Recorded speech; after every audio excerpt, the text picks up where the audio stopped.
welcome to the Rex Andrews Show. Glad to have you. If you're a first-time listener, welcome to the show. We like to say on the show, common sense is not extinct. Okay, so we talk a lot about common sense and human stories. If you're a return listener, thank you for tuning back in. Thanks to you and our amazing guests like the one we have today, we've cracked into the top 10 fastest growing podcasts in the marketplace, which is quite an accomplishment because I think it's close to 2 million now podcasts out there. So there's a lot of choices for you to get content for your time. All right, let's get the house cleaning out of the way real quick. Don't forget to subscribe on any platform you're on. If you don't like the platform you're listening on, don't worry. There's 23 that distribute us worldwide. We have listeners in 23 countries, 6 continents. And if I could figure out a way to market to penguins and give them cell phones, we probably would have listeners down there too. All right, so again, as you know, our program is always about human stories, amazing people, how they got there, helps people understand, hey, you know, success doesn't fall out of the sky. So it's a journey for everyone. So today's guest, I'm excited to have him. He's from across the pond because I'm here outside of Boulder, and I'll have him let you know where he's at, but he's across the pond, so we're thankful to have him on the show today. He's a father, a business coach, and he's also a business writer. He has a podcast, so he's a podcaster, and people will get to hear about that. And I love this one. He's a know-it-all. I kind of relate to that. So I'd like to welcome to the show today, Marc Ford. Marc, how are you? I'm very well, Rex. How are you, my friend? Oh, it's great to be here today. I'm still vertical, and I haven't caught any major diseases today, so I think I'm all right. So hey, that's a bonus. That's a good bonus, man. So if you could real quick, Marc, so people that might be following along, multitasking at a computer or their device, could you give us a link or two where they can find you out there on the internet? Yeah, sure. Do you know what the easiest way? There are 2 really easy ways. If you go onto social media, type in best kept business secret. Okay. My ugly mug will appear somewhere there. Actually, it's not ugly, it's quite handsome. And if you want to come onto the website, come and have a look at the website. There's absolutely loads of stuff on there. There's my podcast on there. There is blogs. There is free downloads and stuff like that for your business. And that's www.marcford.uk. And it's Marc spelt with the C. It's the only element of class my family ever had by calling me Marc with a C, and I'm not to be confused with the Canadian rock star Marc Ford either. Just like to point that out. Fantastic. You know, I always tell people, you know, my full first name is Rex, all 3 letters. And I say, you know what? That's all my family could afford. So I see. There's the thing. I never asked my parents why I was called Marc with a C. Never understood it because it's the French spelling. And the nearest my parents got to France in the 1970s was they once ate a baguette. That was about it. So I couldn't understand why. Right. Okay, so where are you coming to us from over the pond today? Let us know your location. Not that we're going to send people after you today, but we always like to know where people are at. I don't know. You could send me food parcels. I'm in Leicester. I'm in Leicester in the UK. Leicester has probably got the most unwanted record of the place that's been the longest in the lockdown in the UK. We've only recently come out of it in the last 4 or 5 weeks, and things are starting to open up here. Beautiful place in the East Midlands. It's a metropolitan city. But literally you could turn left, you're in the city, and you turn right and you're in some of the nicest countryside you're ever going to see in the UK. It's a lovely place. Beautiful. Now I have to ask this just because you're from the UK. Are you a football fan? I am. And yes. Who's your team? Because over in the UK and in Europe, your football team is almost religion. So what is your choice of teams you follow? My choice of team, I mean, I should say Leicester, but they're actually my second team. And to be fair, Leicester won the Premiership here a few years ago. But my team is Wolverhampton Wanderers, who are also in the Premiership as well. So it causes a bit of chaos because Wolves are in the West Midlands and Leicester in the East Midlands. So at least twice a year, I get a local derby. So that's quite nice. You're playing the fence on both sides on that. Fantastic. I am absolutely right. Yeah. Okay. So yeah, I always have to ask my, especially my UK guests. I mean, it's as it's as violent of a affinity and love that it is for football here in the United States. It's just, American football. Absolutely. There's been a big thing over here in the last few days. I mean, this might show the age of the podcast in a few years' time, but there's been this big furore over here in Europe about Super League, where 6 of our teams were going to join with another 6 European teams and create a Super League. Oh, wow. And we are that passionate about football in this country that the fans, in a 48-hour period from when it was announced, made the entire thing collapse. Seriously, all the owners, and 3 of them were American owners, so obviously they're very much used to franchises over there in the US and the NFL and the AFL. And they've all come out and they've been totally apologetic. They've completely admitted they've cocked it up. They hadn't discussed anything with managers, players, fans, or anything like that.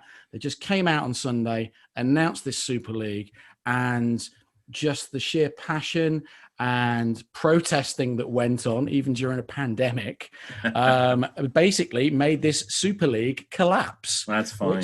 Which goes to show you that fans do have power. They That's do have sure. power in these things. That's sure. Okay, so I know you're doing some amazing things, and we'll get up to that in a little bit here.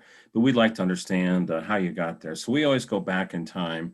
Where were you born? Where'd you grow up? Did you have siblings? Did you have siblings that survived your harassment? What your parents did for a living or do for a living, if they're still with us, and the things that you did as a youth. I mean, because we all have a little spare time outside of school and those things. So what were your interests? Sports, dance, theater, shoplifting, whatever it might happen to be.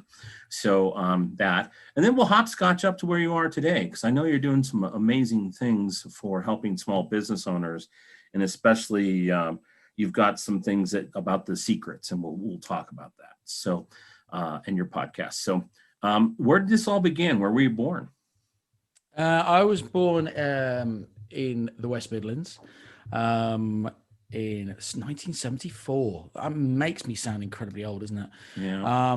And I moved to a little place in the West Midlands called Malvern when I was 2 years old. My brother appeared at that time as well. But my dad was a police officer. Oh, wow. And he had enough of the spit and sawdust pubs that were out there in parts of the West Midlands, and he went to Malvern for a quiet life. Unfortunately, his first call when he got to Malvern was that somebody had thrown themselves off the Malvern Hills and had committed suicide. Welcome to the Malvern Police Force. Here's a set of keys. Off you go. And you can go and sort that out. Okay. Mum, ex-primary school teacher. My mum became a rock. I think my mum is, I'd like to say my mum is a legend. I'm sure most people say that about their mums. But as we got older, Dad decided to go off and become self-employed. And this will probably sort of like pop into where I am right now as well. But it didn't fare well. His business went bust very quickly. And at one point, my mum was holding down 3 different jobs. Wow. To keep the roof over our head. And I always joke about my mum being an absolute hero. But she was the type of woman that would go shopping. And I don't know whether this is just a female thing. And this is not meant to be sexist, but I don't know many men that can do this. Right. Is that when mums tend to go shopping, they tend to walk back from the store with about 4 or 5 carrier bags in each hand. Yeah. Yeah. So suddenly they become weightlifters. Yeah. And whenever my mum used to take me and my brother shopping, she always used to say, you carry a bag back. And so we did. And we'd always be moaning and bitching because our hands were virtually bleeding. Yeah. The plastic was cutting into our hands. Yep. Mums never complain about that. No. What is that about? I don't understand that. Well, and the other thing too, I mean, wouldn't the human race be over if men had to give birth? I mean, the pain that they go through. I mean, it would be a one and done. Every family would have one child because a man would experience that one, and they'd say, hey, we're done with that. So no, it's amazing. And, I can relate to you. My father was in law enforcement. took a retirement because of an accident, and my mom became the rock in our family. Same thing. My dad bounced around from different things, and so sure, I can relate. I can absolutely relate. So it's really interesting. So I'm going to ask you a question. I'm going to turn it back. I'm going to turn it back slightly on your side. Is it because do they see themselves as failures because of that, because of the accident? And my dad sort of like, lost the business, but then the mum suddenly becomes the hero almost in an adult man's life. I've never quite worked that out. I've never really had that in-depth conversation with my dad. I didn't get the chance to do that with my father either. My father passed away 7 years ago this last March, and I don't know. He was a different man after that, and some failures in his career, and he was. I don't know if he was embarrassed, but he definitely was a different man.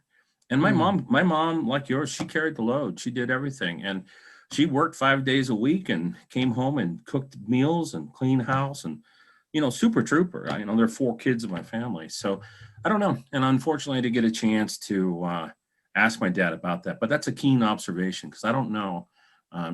Here in my career over the last 35 years in business and what have you, I've gone through some failures. I'm probably batting about 30%, which is still successful if you were a baseball player or cricket or something like that. But no, it's interesting. That's a great question. I don't know. Because it was interesting you say that you sort of like your dad was never the same man. It really triggered some really bad mental health issues with my father. They're both still alive, my parents. Okay. And to the point where I remember one Christmas that I made a real conscious effort to not turn into my dad. Yeah, exactly. And it's my grandparents were amazing, and they knew that we were going through some really hard times. And they would, one year they bought us, they bought most of the Christmas presents, but my mum used to sort of like do some shopping through a catalogue. Yeah. And you could sort of like, pay, £2 a week or something like that. And this one particular Christmas, I remember I was what, 13. Yeah, I was 13. My brother was 11. And she bought us a ghetto blaster.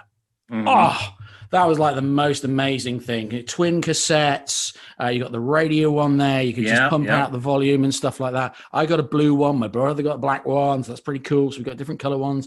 And I don't know whether you guys did it over in America, but whenever the chart show used to come on, you used to get a blank cassette. And before Spotify and all that, you used to record the top 40 and just pray that the DJ would keep his mouth shut. Yeah, so he had more tape time. Absolutely, right? And we were absolutely over the moon with this. Like, we were so chuffed, and we sort of knew that Mum had sort of like, had organized this. Yeah. And I remember my dad just sort of like watching us open these things up and not say a word all day Christmas Day morning.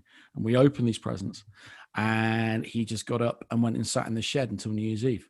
Oh my goodness. We didn't see him during the day. He would sneak back into the house in the evening, wait till my mum had gone to bed, and then he would go to bed, and then he would get up really early and go and sit in the shed. And if we went out to him, he wouldn't acknowledge us. He wouldn't speak to us. Wow. And it's something my dad has never ever admitted, but it was watching him have those mental health issues, and they were triggered by the business, the failure of the business. Absolutely.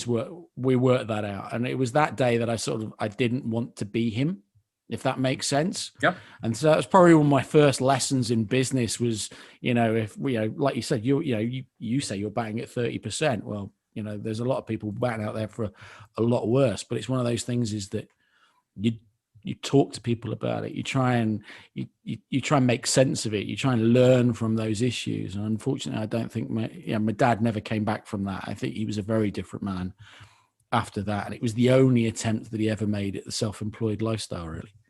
Well, it's interesting. My father was never diagnosed with any mental health things. We have mental health issues in our family. I'm bipolar, so I don't lead in the world with that. I mean, I'm a highly functioning goofball, sometimes genius, sometimes idiot kind of guy. And that's you and me both then, my friend. That's you and me both. And we're pretty sure that my father had the same, and even my grandfather, but it was never, but literally when he had an accident and, took a physical retirement and stuff, I'm pretty sure that exasperated his mental health issues. Again, I can't say he was bipolar because there was no diagnosis. Mm-hmm. Well, that's interesting to talk about that, because when I interview people, their childhood and growing up, their parents either can provide generally what I see is two different types of motivation for people. One is, damn, I don't want to be like that, right? Just like your example. Or their parents were so supportive and cheerleaders and, big fans of the kids that motivated to move them along. So it's interesting that you probably had this big motivator of, damn, I don't want to be like that. Yeah, absolutely. And I think sort of like then looking at my mum was always very much, the jobs that she was doing that she kind of fell into. I don't think that she was ever, career satisfied. Let's put it that way. Yeah. But my mum was very, very good at spotting things that were wrong and fixing them. Yep. And she encouraged me, certainly in my later teens. I became like a house captain and like deputy head boy at secondary school. And to me, those were quite left field things where people had offered me these roles. And I'm going, well, hang on, I don't really achieve much. What's going on here? Yeah. And they obviously saw something in me because I was the kind of guy that would sit in the background a little bit, despite everybody thinking that I got a mouth the size of, Clapham Common. I would sit in the background an awful lot and just point things out and just go, look, should we do it this way? Why can't we do it this way? Because actually that's going to be quicker, better, faster, and it's just going to be easier. Let's just get that done. And I think I've got that from my mum. In fact, I'm fairly certain she still does it now. Yeah. I mean, my mum can't cook for toffee, I've got to be honest, but she's great at sort of like, being the first to embrace boiling the bag rice. Yeah. And things like that. And then when you say, well, why don't you cook fresh rice? She goes, well, what's the point? It's in a packet. I can sling it in a microwave. It's faster. Well, okay, I can't argue with that. All right. It doesn't taste as nice, but there you go, That's right. So I take it you might have had a little bit of a smart mouth growing up, and that might still be the case? Yes, very much so. I'm not everybody's cup of tea, cup of coffee, sherry, wine, beer, whatever you want to put it. I've kind of got used to that over time. Sometimes it's a case of you were talking about what's your strapline about common sense earlier? Oh, common sense is really not extinct. I mean, but there's some people that still have it, but I think the world collectively out there has lost their damn mind because there's so many things that are happening, that are existing that are contrary to common sense. So I always tell people it's not extinct. It might be on lifeblood. There may be only a few of us left, but it's not extinct. I use a line that's very, very similar, is that, you can make something idiot proof. It's just that God will make a better idiot. That's right. That's great. And it's so true in business. It's just like, hang on, you can't make anything more simple if you tried. I always found that it's really weird that if success is behind a closed door and you need a key to open that door, I don't understand why we spend so much time, effort, and money spending our time trying to pick the lock. Yeah. I don't get it. Why don't we just go and get a key? That's far easier. Okay. And I think that, through my latest school career, through my college career, and into my first job, I was very guilty of pretty much pointing out people's stupidity and lack of common sense. And it still bemuses me today that people sort of like have it's sounding harsh, and I don't mean it to be harsh, is that we can all be really guilty of not seeing the woods for the trees, that good old phrase. But sometimes some of the easiest moves you can make and the more fortuitous moves you can make are staring you right in the face. Yeah. It's just that we want to go and find a more complicated way of doing something that could happen right now. Exactly. It's bemusing, but I've always got a kind of into trouble for it, really, I suppose. I'll admit this. I got kicked out of more classes than I could ever count. Even in college, I got dismissed from a college class and was allowed to literally just turn in the work because I was chastising the professor too much. And so, yeah, You know what, Rex? You and I, my friend, have got so much in common because in my A-level art, my A-level graphic design, okay, I got kicked out with 6 weeks left before my exams because I'd spent 25 hours straight on one piece of work. And because the tutor didn't like it, okay, he tore it up in front of my face. Now, straight afterwards, I did pick up a stool and throw it at him. Now, to be fair to him, I shouldn't have done that, right? But he shouldn't have torn that piece of work up in front of my face. And interestingly, sort of like the other tutor sort of like said, look, we're still going to allow you to sit the exam, but you can't sit in the same room as him. Yeah. I must have been about 9 stone wringing wet. I couldn't, honestly, I barely could pick up the stool. So I don't know what he was scared of, but, they said, right, you can take the exam in a different room and you still need to do some more coursework. And I did the coursework my way, or the way that I thought that it should be done. And it was really interesting on results day. So after 2 years, right, there's a class of 20, 19 of them had done it the tutor's way. Right. The top grade was a D. Oh my goodness. I piled in loads of extra work in those 6 weeks because it was kind of me giving him the bird. All right. And I sat the final exam and I was the only one out of 20 that got a B. 19 got D and below, having spent 2 years with this guy. Oh my goodness. Right? D and below, and I was the only one that got a B. True story. But it can't, that almost, great. I suppose now you look back at it, you kind of go, yeah, well, why have I got to do it your way? Explain to me why I have to do it your way. Exactly. And then I'll understand. But, you didn't explain it, and I just felt that it was a better way to do it. So well, I'm glad to hear that you had you have a mission, that you had a little bit of culpability of getting kicked out by throwing the stool. I guess, that's a pretty I was very apologetic for it. You shouldn't do that. And if there are any kids listening, I'm telling you now, don't do it. It's not wise. That's right. All right. Yeah. You'll probably get arrested nowadays for doing that. Oh my goodness. It would be on the front page of the news, and there would be some big thing. And there would probably be even people that would call it racist for some reason. It's just crazy. So he was Welsh, so I've got to be honest. There was probably that's it. All your Welsh listeners are now going to throw stuff at me, but no, he was Welsh. Okay, I'm just saying. Fair enough. I was English. He was Welsh. Okay, let's hopscotch back to just 2 more questions I have about your upbringing. Do you have siblings? I do. I have a younger brother. Okay. His name is John Paul. He's very happily living in Harrogate, up north here in the UK. But he's a retired army captain. Oh, wow. So, yeah, he chose to go into the forces at the age of 16. He left home 2 weeks after I did. So I left home. I got my first job and I left home and went and sort of lived in a bedsit, and he left home and joined the army. And 3 weeks later, my parents got double glazing and central heating. So all we're saying is we never thought we were that expensive, but apparently we were. So, but true story. And he's done all the tours. He's worked with the American guys on many of his tours. Okay. He's risen through the ranks. Exceptionally proud of him. Because he got to captain. Okay. He now works in data analysis, I think.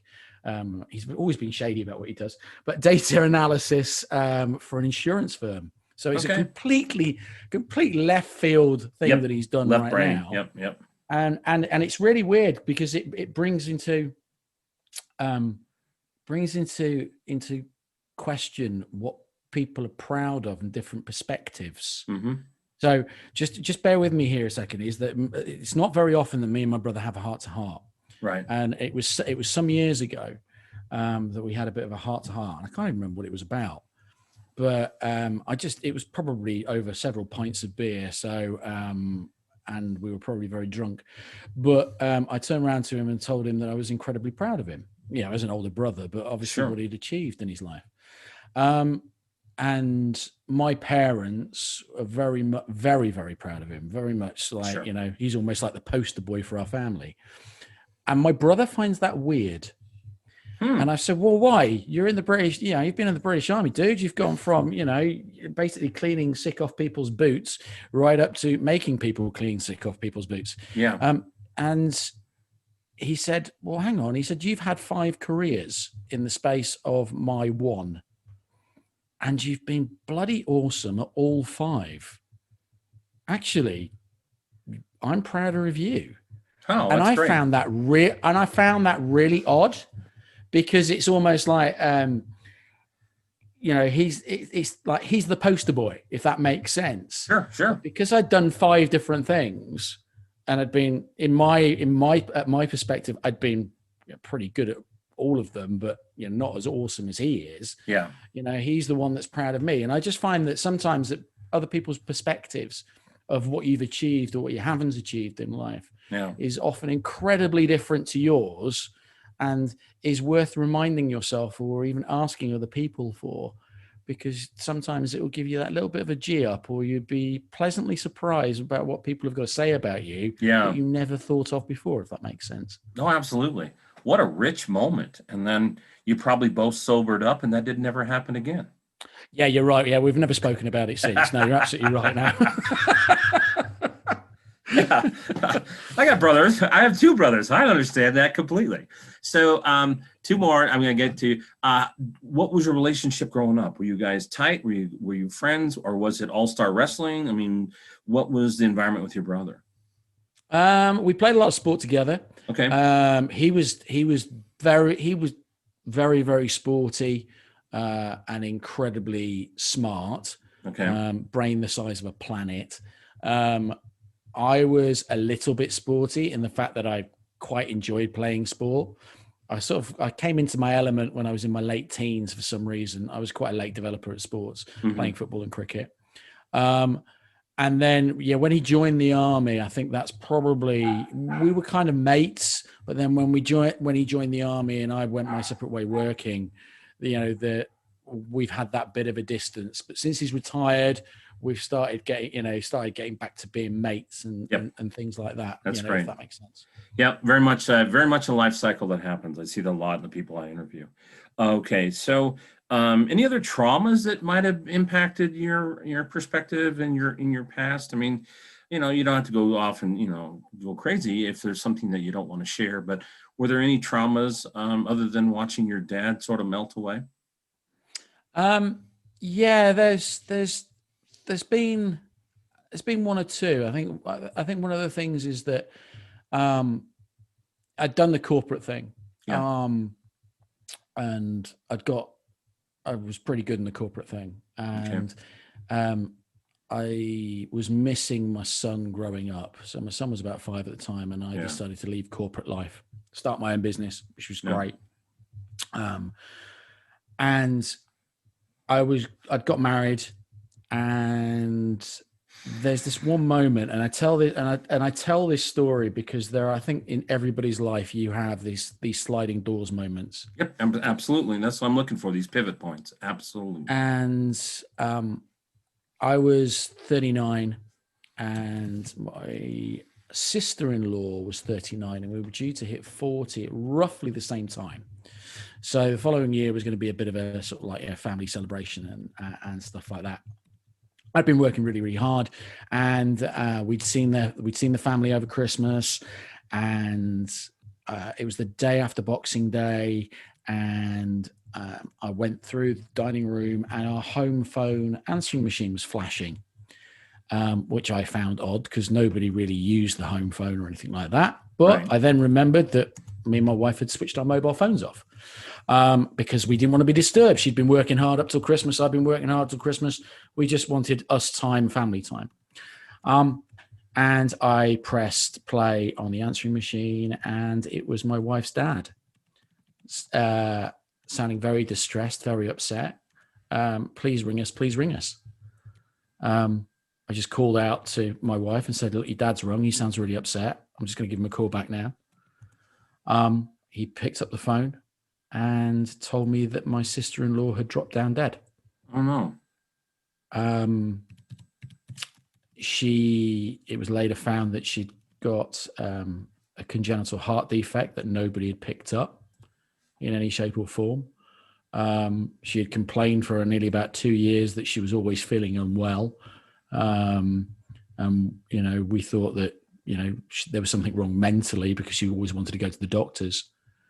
But on that particular afternoon, she had invited her parents round just for a cup of tea and something to eat. Had got up to go and make them a cup of tea and basically dropped down dead in front of both her parents and her 3 kids. Wow. I had to tell my wife and that her only sister had passed away, and I had to tell my son that, his auntie had passed away suddenly, and it was like a complete bolt out the blue. And they were a very small family, and everything was being channeled through me. And it sounds incredibly selfish, and I know this bit sounds selfish, and so I actually make no apologies for it, because sometimes you will have someone in your life that always looks ridiculously strong, and that's not always the case. And leading up to the funeral, I was helping with funeral arrangements. I was being there for my wife. I was being there for my son. And I was being there for my in-laws. And it was a really, really difficult time. And it was about 2 months afterwards. I'd created an event for driving instructors here in the UK. And I was on stage and I was introducing the next speaker. And I remember it vividly. And I was halfway through a sentence and I just stopped. And it was only for a few seconds, apparently. But to me, it felt like minutes. And it's all those thoughts that run through your head. What the hell have I achieved in my life? What have I done? What have I done with any of this? I've got through laughing and joking, and, I've got to this point and I sort of haven't tried very hard and all that sort of stuff. What have I really achieved in my life? Mm-hmm. And I finished introducing this speaker and I went off stage and I just sobbed for like half an hour. And I look back at it now, and it's because, everybody, I was making sure that everybody else was okay, and nobody ever asked me whether I was okay. And I know, again, that sounds selfish, but there is only so much pressure that you can take upon yourself. And I've had to bring that into my coaching as well now, is that, there's a good percentage of the time that I'll be sat there absorbing so much from other people that I have to remind myself that I have to go and take some time for myself. Yeah. Because, if especially during the first few weeks of the pandemic over here in the UK, I was inundated with people that knew me or knew of me, ringing up, and they were incredibly stressed, and quite rightly, about their own businesses, worried about, putting tins of beans on tables and whether they could pay for the roofs over their heads and stuff like that. And you go into a fight or flight mode. Yeah. And I was very much in both situations, very much in a fight mode. And I've now realized that you need to be very mindful of that. Yep. Because if you don't, you will end up going down the same path as my dad, which is you absorb all this energy and all this stress and upset and hurt and pain.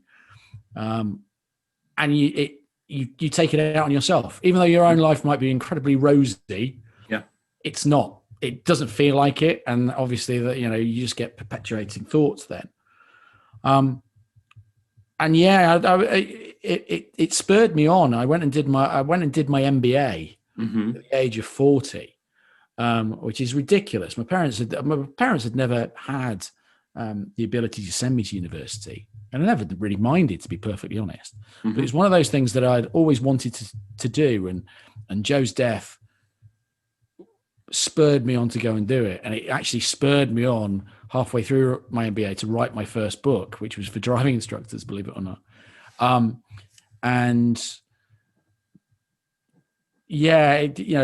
Life turned out very different from that point. Me and my wife are no longer together, but we have an amazing soon to be 18-year-old son who we're both incredibly proud of.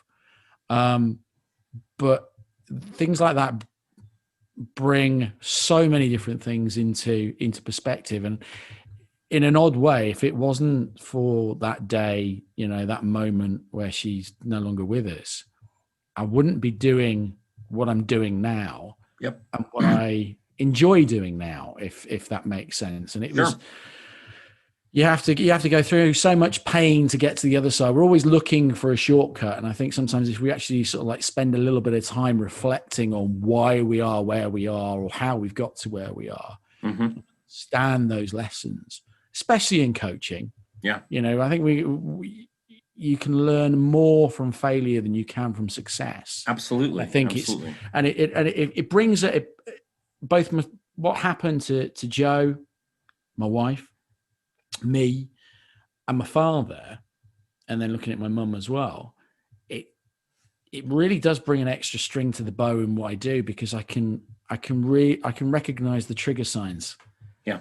Do you know what I mean? It's like, we're doing this on a Zoom call, and it's, I've become a true believer in looking for body language, in looking at the way people answer you, and what words they're using, because, I used to have a coach many years ago, and I ended up lying to him because basically he just bored me.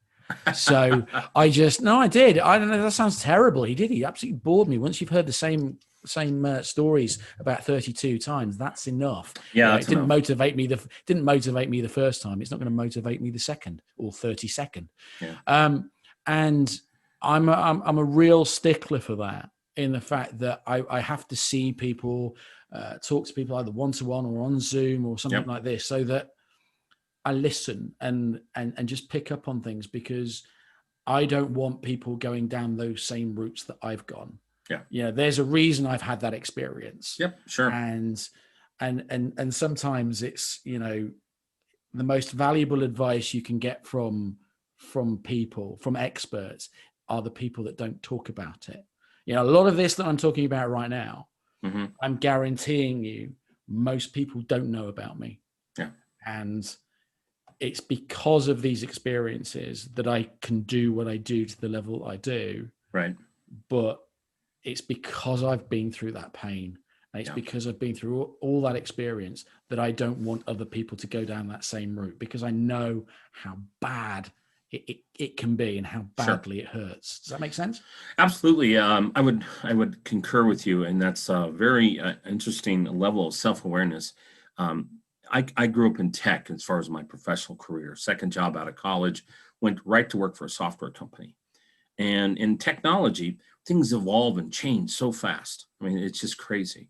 In 4 or 5 years, a technology can be in and out and obsolete. And so I learned this because I actually got to meet him. Michael Dell, the founder of Dell Computer, did some consulting with him way back in the day. We were putting in smart systems for their customer service. And he said something that stuck with me forever. And it's sort of now, it's almost a mantra in tech, is fail fast, because you're going to learn something and you're not going to waste time. And so he would always just tell us in the projects and stuff, when you stop by and talk to us, is just, well, as long as we fail fast, we'll learn and we'll grow. And so I think that's something that stuck with me the rest of my life, because it's like, well, okay, well, if I'm not going to bat 100% here, well, then I'm just going to fail fast and move to the next thing. And so many people, like your father, they internalize that, and then that failure just becomes an endpoint for them. And, here in the States, and I'm assuming it's probably very similar over there, the era of people working someplace for like 35 years is gone. There's just, there's no loyalty in business anymore. There's no loyalty to businesses from the employees. It's who can pay me more, who can give me a better lifestyle, and those types of things. And so it's just a very liquid environment in business these days. And if you don't have the ability to pivot, I think you're in trouble. I really do. So I do too. Yeah. I do too. I think there's also a layer under there as well that I think is being missed. So I absolutely 100% agree with everything you've said. I'm assuming that it's the same over there that it is over here, that actually the people that have really bore the brunt of the financial issues that each country is going through because of the pandemic are the young people. We have a crazy situation where the unemployment rate of under 25s is just skyrocketing. And it's because they haven't got experience and things like that. Right. And this was a decision I took a few years ago when Kieran was in secondary school here in the UK and looking to do his first set of exams before he went on to college. And we put him through business studies. And he sort of grumbled and groaned about it. And he said, well, Dad, come on, you're the business guy. And I went, yeah, but two things are going to happen. There is no such thing as a job for life. So I completely get you with that. Yep. But if you do end up working for somebody else, you need to spot the signs that business is in trouble and get the hell out of there before it does get into trouble. Yep. Agreed. But knowing basic business skills means that actually you are of use to that business. You can help them make decisions. And if push comes to shove, a lot of these young people that we've got, walking around now, finishing college, finishing university, are going to have to build their businesses from scratch. Yep. They're going to have to create their own businesses. And if we look at the top end, you look at Google, you look at Apple, you look at Facebook, they don't actually create stuff themselves anymore. No. They let other people create it. And then they buy the company. Yep. Then they buy. That's the way that some of these businesses are going to grow in the near future. So if you can, get some sort of experience earlier and some knowledge and some and then bring it to the fore, you're going to be more employable. That was off on a tangent, wasn't it? Sorry. No, that's all right. It's about conversations on our show. It's about that. It's really true. I mean, that's what I think is attractive for what we do, that we get into these things about experience and perspective. So one last other one towards your youth age. What did you study in college? A-level English. Okay. A-level graphic design, for which I nearly got chucked out for throwing a stool, and A-level graphic communication studies. Wow. Which is very much about presenting and media and PR and things like that. And I absolutely found it fascinating.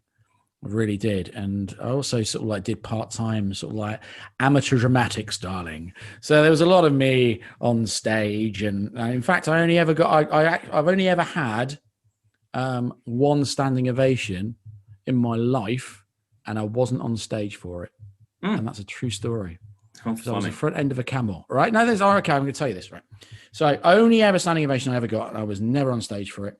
It was a pantomime here in the UK called Aladdin. And this particular year I was doing my mock exams, and so I was studying really hard, and they said, we'd still like you to be in the show. I said, well, I can't have a speaking part, but I'll be the front end of the camel. So I was the front end of a pantomime camel, and towards the end of this show, Aladdin, there is a chase where the baddie wants to steal the lamp from Aladdin, and Aladdin hangs the lamp on the camel, and the camel runs on the stage and off the stage and into the audience and back onto the stage, and eventually the baddie snatches the lamp. Well, on this particular day, if you can imagine that I have got a camel's head on my shoulders, so I'm not just 6 foot tall, I'm in fact 7.5 feet tall, with a little slit that I can see out through its neck. Yeah. With a harness where I can move its eyes and its ears and its mouth. And I've got somebody holding my hips, and this body goes on. So I'm basically directing a guy who's bent over all the time. It was the 90s. It's probably not right now. No. But we were running on and off the stage. And on this particular show, the hook was loose, and I knew it was loose. And as we came to do our final circuit, the lamp swung out over the orchestra pit. And the orchestra pit is where literally the orchestra sit and play. Sure. It's 12 foot deep. Sure. And if I lose the lamp down there, I'm going to look stupid, right? Yeah, absolutely. Well, not as stupid as what I was about to do. So what I did was I swung the camel's head, thinking that the lamp would swing into the middle of the stage, right? Apparently, my last words were, oh, shit, as this solid metal lamp swung round and hit me clean in the face. Oh, my goodness. The front end stopped dead and just fell on its side in front of an audience of 600 people. So you can imagine there is deathly silence because the front end of the camel has just basically just fallen on its side in front of everybody. And there was not a noise, apparently, until the back end, the guy called Sven, put his hand out of the belly of the camel to try and wake me up and say, mate, are you all right? At which point about 200 kids under the age of 10 are all screaming their heads off because they've just seen a human hand come out the stomach of the camel. Never right, okay? They drop the curtain. The dame and the baddie go out and try and calm them all down and do some singing. I am completely out for the count. I do not know what day of the week it is. I don't even know where I am. So they get stage hand to be the back end, and they've got the back end to be the front end because the show's still got to carry on till the very end. At the very end of these shows, like most shows you go to, you will go and see the walk downs, as they call them. So you get like the little girl dancers come on and take the bow, and then you get the chorus come on and take their bow. And then they got some other people to come on, take their bow. The camel went out, and all 600 people, to a man, woman, and child, stood up and applauded the camel. It gave it a standing ovation at the end of this show. And all I can hear on a speaker in a dressing room 10 foot behind the stage is, Mark, you're getting a standing ovation for this. No, I wasn't. I was sat there with a bag of freaking peas on my head with just this huge lump. So the only ever standing ovation I ever got. And I was never on stage for it. True story. And unintentional. Unintentional. But now I'm quite smart. So if anybody comes to see me speak, I do tell that story. All right. But I sort of mix it in with business as well. Okay. And so at the end, they give everybody, the person next to them, their own standing ovation. Because let's face it, when you're self-employed, you don't get enough credit for what you do. Yeah. So they give the person next to them a standing ovation. I'm not stupid, because every one of those, there's a photographer stood at the back taking a picture, and it looks like I'm getting my own standing ovation. So apparently I've now got actually 20 standing ovations, but not really. But there you go. I'm happy with that. Everyone's a winner. All right. Well, I want to pop up to kind of some of the things that you're doing today in the time that we have left with this episode. I have a feeling I'm going to be inviting you back for a lot of these stories along the way, the journey of the 5 different things you've done. But my understanding is about 6 years ago, you stepped out and started doing what you're doing today full time, right? And that's been sort of the pinnacle so far. I mean, you're a young guy. I mean, I'm about a decade older than you. I was born in 65, so I still think I'm a pup.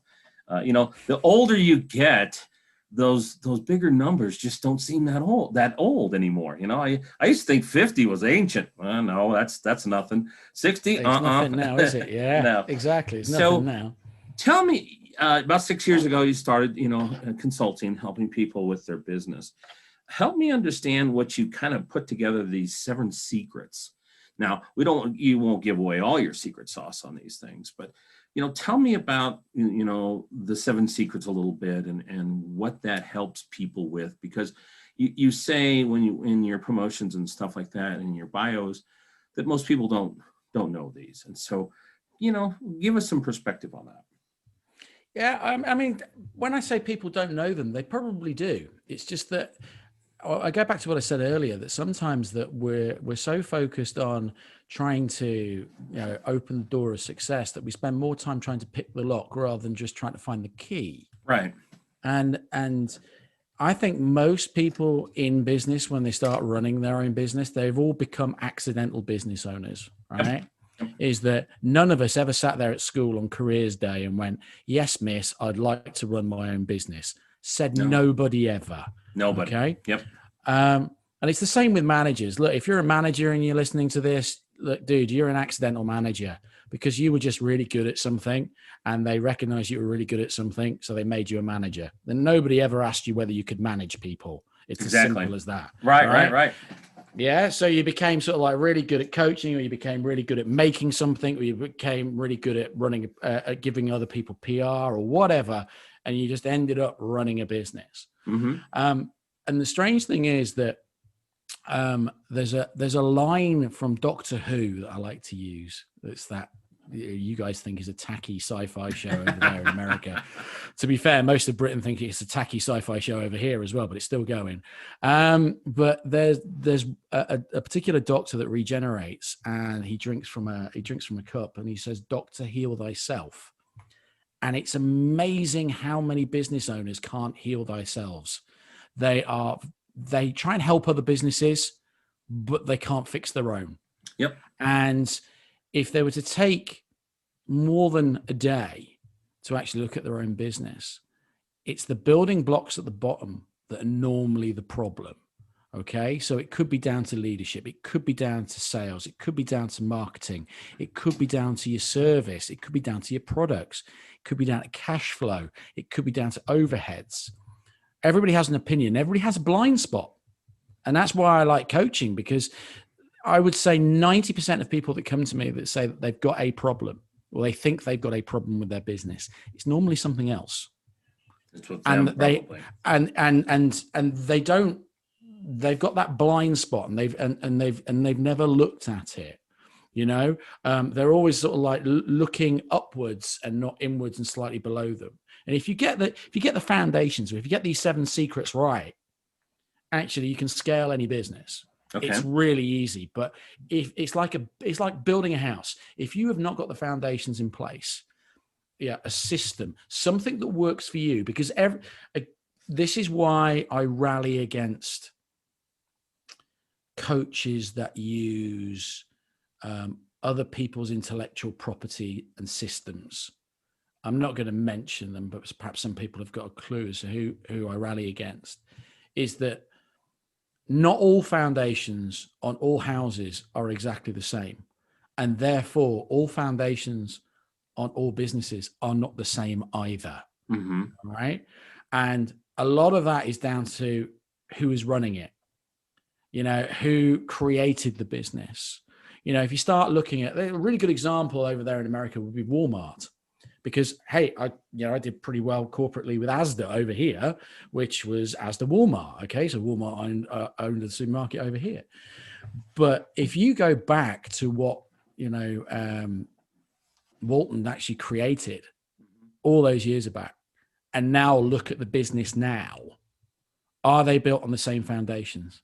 No, not at all. They are totally different businesses. Yep. They are totally different businesses. And actually, I would say in Walmart's heyday, because I know it's going through a rough trot at the moment, I would say in its heyday, its success was built on its foundations. Yeah. And it just continued building on its foundations. It's when people deviate from that and try and make it into something that it's not. Yep. That's when mistakes happen. And we're brilliant. We're all brilliant at offering advice, and we're all brilliant at accepting advice. And most business owners need a clear path through. They need to remember their identity. They also need to be very self-aware, realize what they're brilliant at, mm-hmm. what they're not brilliant at, and what we can do about it. And I find that exciting, because I could have, let's take a really dull industry. Let's take accounting. Sure.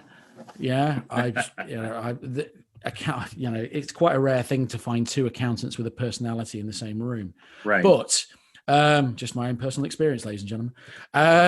But if I had 10 accountants in front of me, there is no way on God's green earth I could make 10 identical businesses. It's impossible. So therefore, I can't coach them in identical ways. And in fact, they can't grow their businesses in identical ways. And they will find a way to grow their businesses for their individual customers. And we've become, and I would say very much over the last 2-3 years, with more about social media, more about dangling carrots in front of people, cross your fingers, cross your toes, close your eyes, and you can be a millionaire tomorrow. Those types of things, if you just follow this 22-step system. Yeah. We're trying to create too many vanilla businesses. No, that's not what business is about. And that's not what your customer's about. And in fact, actually, if you remember why you went into business, is that actually your business is not about you. It's never been about you. Yeah. It's always about the customer. And I just find that sort of stuff exciting. And unfortunately, for some people, I just tell people as it is and give it both barrels, whether they like it or not. But I'd rather do that rather than dance around the subject. Yeah. So I want to go back to Walmart for a second. They're really an interesting case study. And I've looked at that because I've compared them to Walmart compared to Amazon. Okay. Very big organizations, retailers. Walmart started out in the small rural towns. They were not trying to compete in the cities. So they weren't trying to compete with the Krogers and the Safeways, those big organizations, Kmart and those types of people. Yeah. So they went out and just dominated in small towns. So they became the small town center. They gobbled up business. And then because of the small town nature of their business, they had to create the world's best distribution system. And at the end of the day, that's what Walmart really built their business on. It was a foundation because, they really invented just-in-time delivery and supply chain. And the reason why they were so good at it is because so many of their stores are out in these podunk towns, 150, 200 miles away from major metropolitan areas. So, they were started in July of 1962, Walmart was, and it was just an interesting case study. Well, along comes Amazon and along comes like Whole Foods, these people that are these progressive and they're growing fast. And, Walmart's just kind of chunked along double digits for 50 years. Okay. Yeah. They're still the biggest, company in the world. They're bigger than China Petroleum. And, if you look at the top 10, I think Apple's fifth or sixth or something like that. But you're really right. They stuck to their foundation. Now, when they got to be sizable, then they moved into the metropolitan areas. And then they started kicking butt because they literally had distribution down better than anybody else. And their prices could be lower. And but the funny thing is, you have companies like Amazon and Whole Foods here in the States, I'm sure if they're in the UK and those places, have come in and they were oriented to online. But now they're trying to build brick and mortar places because they realize that people still want to go in and shop to those places. Now, they're doing it more interesting in the fact that, they have the, no checkout people and those types of stuff. They're doing some interesting things. But Walmart really came in and they were pioneers and they just destroyed the marketplace for other retail and big box because they stuck to the foundation. I mean, it was really interesting. And people can argue one way or another. Yes, they are a different company today because they believe in their mind their number one competitor is just Amazon. Okay. Yeah. And they do things differently, but they're still the world's best distribution company. It's just amazing. So you're really spot on when you talk about foundational and do the things you're really good at. I just wanted to share that because it's, that's the world's biggest company and a world's biggest company that's grown double digits for 50 years. Yeah, I mean, it's an interesting case study in the fact that actually retail is probably one of the best ways at the moment in the last couple of years where you can actually see that if you don't stand for something, if you don't go back to your foundations, that you get into trouble. So if I talk about, there's a big group of supermarkets here in the UK. So we've got Aldi and Lidl, which are the German-based ones, who are as cheap as chips. All right, it's pretty much stick it in a box and stick it on a shelf, job done.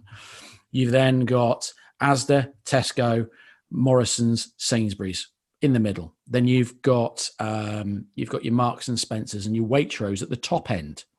Would it interest you to know that in the two growth areas over the last, I would probably say nearly 10 years, actually, the biggest growth areas have been the Marcs and Spencers and Waitrose and the Aldi and the Lidl areas. It's the ones in between that are fighting amongst themselves. Right. Because if you were to ask Joe Public now, especially now, obviously, where we've got very much used to ordering online, if you were to ask Joe Public, what's the difference between Asda, Tesco, Morrison's and Sainsbury's, it would be like that, dead air. They couldn't tell you because all their prices are the same. They're offering exactly the same. And actually, there's no outstanding reason why you should go and visit them. Yeah. And when we had the pandemic over here, we had really only just started scratching the surface with online grocery shopping. Yep. All of them have had to learn really quickly. Yes. But, and this is the beauty of it, Aldi and Lidl have only just, so we're a year out from the start of the pandemic here in the UK. Yeah. They've only just started doing online delivery. They've grown at a ridiculous rate without doing online delivery over the last 12 months. Wow. While the rest of them have been tripping over themselves to try and rival someone like Amazon. It's really interesting. Yeah, but it is it's because they don't stand for anything, you know? Yeah. They just don't stand for anything. They're struggling with growth. What do you think when you look at businesses, in the time that we have left here today for this episode, because I'm bringing you back. There's no question about that. Sorry, I did tell you I might waffle on. Sorry, dude. That's all right. That's all right. You got the gift of gab, just like me. That's why you do the things you do. What do you think is the biggest challenge that people come to you with? I mean, what's the biggest mistake they're making? What are the biggest knucklehead moments that people are doing when you engage them and start working with them? They're trying to be the next big thing. Yeah. Either in their own heads, in their local community, in the business community, in the area they live in the city they live in. We've almost been very much brainwashed that actually the business that they've got is not good enough. Yeah. Or it should, they should be looking at all these. It's a little bit why I've been a little bit uncomfortable talking about some of the things that I've spoken about, but it's almost like, I see an awful lot of keynote speakers now, sort of like, almost making up sob stories to, how extreme can we be? Yeah. And we're being, they'll stand on stage and go, oh my God, I burnt my mouth on a Starbucks 20 minutes before I did a presentation to 30 women at the Women's Institute talking about knitting, and people will go, oh, you're so inspirational. And it's like, we always, people are almost being brainwashed into thinking they have to be someone, or of some note, rather than have a level of satisfaction with themselves. So it's really interesting that there was a business here in Leicestershire that I took on about 12 months ago. 2 years ago now. Good God, 2 years ago, and they were in a mess. I'm not going to put a finer point on it. They were in a mess. They'd had another coach who was basically pouring petrol on this fire of going, you can be the next big thing. You can be huge. You can be the biggest in the local area. But there were so many problems at the bottom. It was unreal. Now it was, I walked in there and it was turning over just sort of under $750,000 a year, which is, for what they did was fantastic. But I walked in and it was the first time that they'd ever had a coach walk into their business for a start, which really shocked me because they'd been being coached for nearly 2 years prior. And the guy had never even turned up at their premises, which was just bemusing me. You could just see the one director they just had letters and letters and unopened letters on their desk. And they were on the verge of just losing the plot completely. I walked into this premises. I didn't have to sign in. There was no health and safety. I looked at their accounts. They got some really poor processes in place. They were actually, they would tell me that they got a 30% profit margin. Actually, it was nearer 10 by the time that I'd worked it out. Their accountant hadn't been talking to them properly, but they'd got loads of these problems at the bottom. But they were being fed this line that they could be the next big thing. They should be the best thing. Everything was in place already for them to be brilliant, and it really wasn't. And they were working themselves into a position where, for one director, it made her ill. It made her mentally and physically ill because, their friends and their family and had been giving them this line as well as the coach. And I think when people come to me, it's almost like it's a dose of reality. Mm-hmm. But I don't pour cold water on that fire that they've got, because they can be brilliant. They can be the next big thing if they wanted to be. But is that really what they want to be? Yeah. When you have coaches saying, oh, build a business and you can sell it in 5 years and then start another one. Well, what if you don't want to?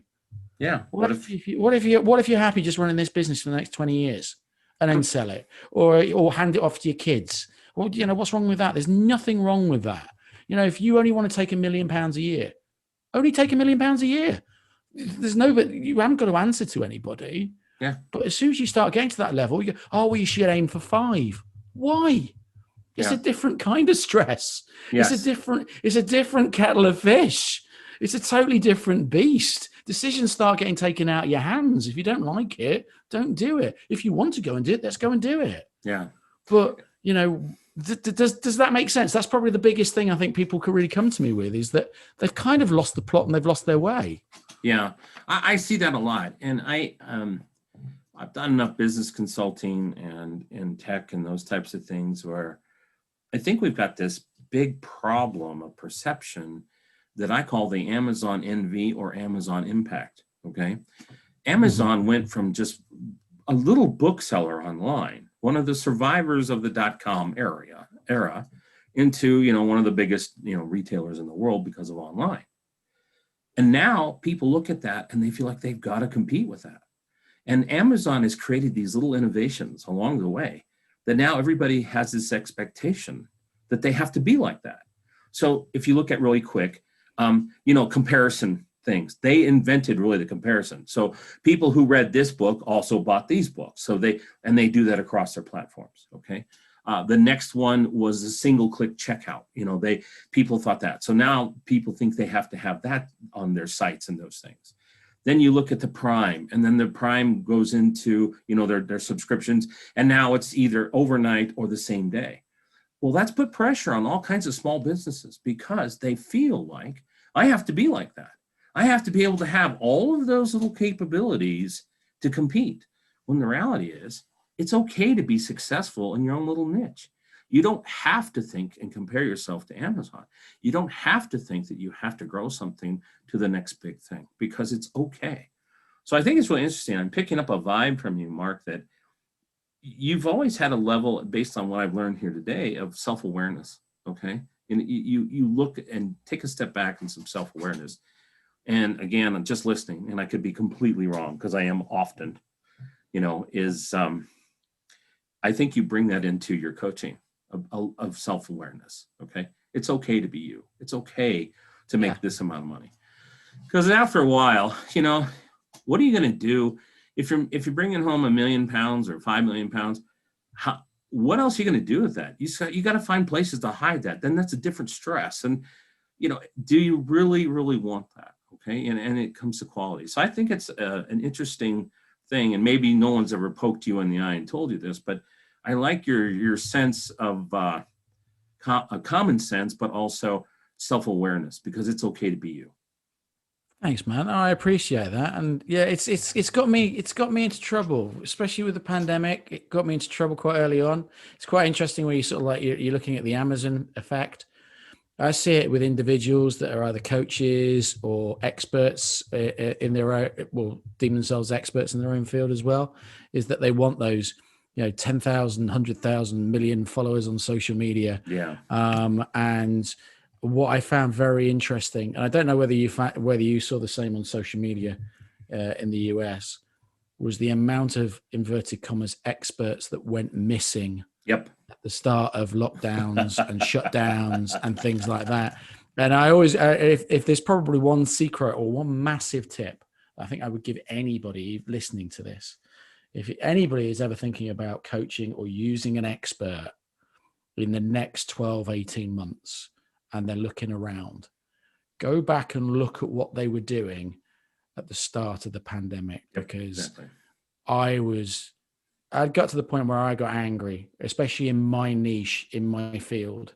I got very angry in a lot of the guys when, the shit hit the fan, they just started taking pictures of themselves in Instagram, sort of like drinking wine in the back garden, getting a suntan. When businesses didn't know how they were going to pay for this. They didn't know how they were going to pay for that. And there's an accountancy firm here in Leicestershire that I coached. And I just sort of like said, the one thing that you do is that you just constantly put out value. You constantly put out ideas, thoughts, tips, and strategies, and make yourself available whenever you can. And they said, why?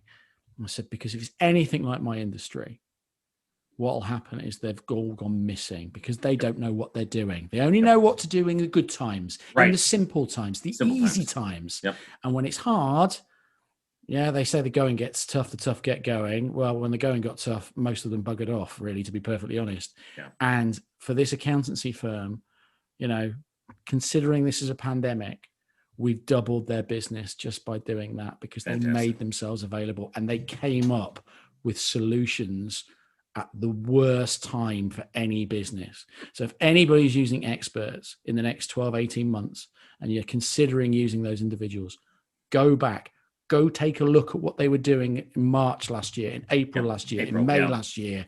And if they weren't on social media offering you ideas, thoughts, and strategies on how to get out of the mess that everybody found themselves in, don't use them because they'll only be there for the good times. Yep. There you are. There's a secret. There you have that one on me. There you go. Okay.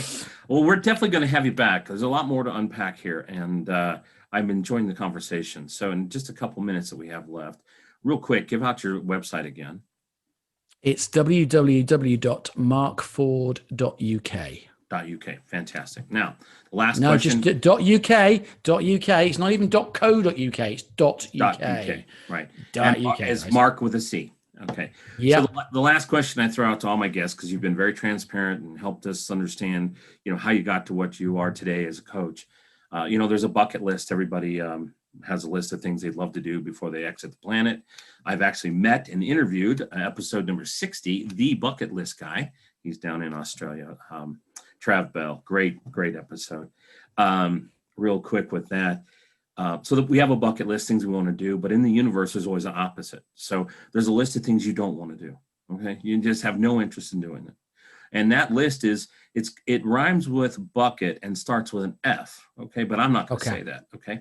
So an item or two that might be real quick as we're wrapping this up on your effort list. Now, for me, I'm not eating sardines. Never going to do that again. Okay. A second one, I did a Lakota Sioux sweat lodge. Drumming, excessive drumming, chanting, excessive heat and humidity. No, I'm not doing that again, ever. So what might be on your effort list, Marc? There's three things. One, never go to a West Bromwich Albion game. Okay. The soccer fans will get that. Don't worry, as I'm a Wolves fan, don't worry about that. They'll get that. Honestly, there's loads of people Googling that right now as we speak. Going, honestly, they hate each other. They really do. The second thing is not to become unwell again. Okay. I've made that as a very strong commitment to myself because there have been times, certainly in the last few years, especially at the start of the pandemic, that there have been times where it's been ridiculously touch and go. Yep. So, not doing that one. Yep. Yeah, I'm not doing that one again. And the third one is to not underestimate the value of friends. I think if anything, this last 12 months has really taught me is that, they say that you are the sum of the 5 people you're surrounded by. Yep. Well, I'm going to make sure that I surround myself with 5 absolute rock stars because there are going to be times they need me and there are going to be times that I need them. And so I'm never going to underestimate friends, or the value of time with friends ever again, not after this past year. Fantastic. Well, let's, folks that are listening, look for Marc Ford at part 2. We're going to have that because there's a lot more to unpack here. And so we'll wrap it. We'll call it the episode for this time. So until next time, the 3 things I always say, be bold, be safe, and make it a great day.